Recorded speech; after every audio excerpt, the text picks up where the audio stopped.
Hello friends, Cinderella and 4 nights के part 4 में आपका स्वागत है। तो हावन तीनों कांग ब्रदर्स को साथ में बैठकर खाना खिलाने के मिशन में लग जाती है। वो जीवन का फोन ले लेती है और उसे डाइनिंग टेबल पे बुलाती है। वो बाकी दोनों कांग ब्रदर्स को भी डाइनिंग टेबल पे बुलाती है, लेकिन साथ में बैठकर कोई भी खाना खाने के लिए तैयार नहीं होता है। आगे हावन एक और प्लान बनाती है। वो तीनों ब्रदर्स के रूम के सामने बैठकर यूनसंग के साथ खाना खाती है। उन तीनों को खाने की खुशबू से काफी भूख लगती है, लेकिन इसके बाद भी वो सब वहाँ खाना नहीं खाते हैं। कुछ लोग कितने अड़ियल होते हैं, जरा शक्ल तो देखो इनकी।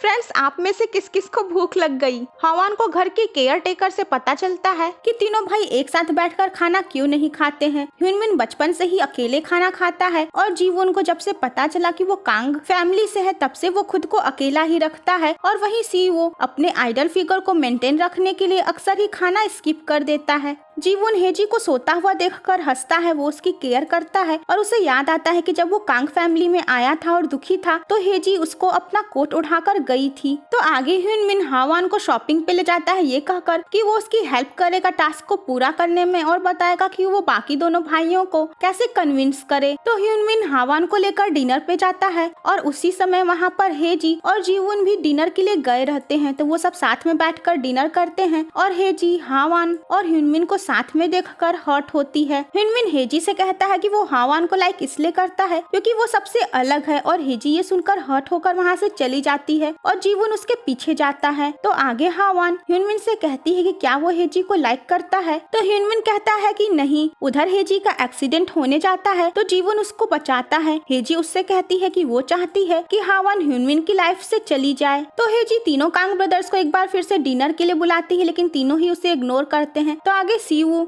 हावन के रूम में आता है और उसे एक्सीडेंटली पता चलता है कि आज हावन का बर्थडे है, जिसके बाद वो यूनसंग के साथ मिलकर हावन का बर्थडे सेलिब्रेट करने का प्लान बनाता है। जीवन ये देखकर कि बार बार हेजी ह्यूनमिन की वजह से हर्ट हो रही है, वो प्लान करता है कि अब वो हावन को ह्यूनमिन से दूर करेगा। वो कहता है कि अब मैं तुम्हारे फियांसी को चुराने जा रहा हूँ और ये सब देखकर ह्यूनमिन को गुस्सा आता है। वो जीवन से लड़ने जाता है तो हावन उन दोनों के बीच का झगड़ा रोकती है और इस तरीके से आगे जब हावन का बर्थडे सेलिब्रेट होता है तो सभी उसमें शामिल हो जाते हैं और हावन का टास्क पूरा होता है। वो वहाँ पर सेल्फी खींच के मिस्टर कांग को भेजती है। हावन आगे सबको बताती है कि आज उसका बर्थडे नहीं था और सीवू को मिसअंडरस्टैंडिंग हो गई थी। मिस्टर कांग हावन को रिवार्ड के रूप में 1 साल की ट्यूशन फीस देते हैं और उसकी मॉम के एसेट्स को फ्यूनरल हाउस में रिस्टोर करने के पैसे भी। तो हावन अपनी मॉम की मेमोरियल पे जाती है और वो नोटिस करती है एक और औरत की मेमोरियल को जो उसी दिन मरी थी जिस दिन उसकी माँ मरी रहती है, और वो वहाँ पर भी एक फ्लावर रख देती है। तो फ्रेंड्स, वो औरत दरअसल जीवन की ही मॉम थी। तो हेजी जीवन के बारे में सोचती है कि वो उससे प्रॉमिस कर रहा था कि वो उसके लिए कुछ भी करेगा। हावन को उसका दूसरा टास्क मिलता है। कांग ब्रदर्स के फादर्स की मेमोरियल सेरेमनी आने वाली रहती है और उन्होंने आज तक अपने फादर की मेमोरियल सेरेमनी अटेंड नहीं की थी और इस बार उसको कांग ब्रदर्स को इस सेरेमनी में शामिल करना है। तो हावन एक बार फिर से तीनों भाइयों को मनाने की मिशन में लग जाती है। तो हावन स्विमिंग पूल के पास वाले शावर में शावर लेने जाती है और वहाँ पर जीवन आता है। वो कहता है कि यहाँ एक ही शावर रूम है। वो हावन के साथ फ्लर्ट करता है और कहता है कि जब मैंने कहा था कि मैं तुम्हें चुरा लूंगा तो मैंने सच ही कहा था।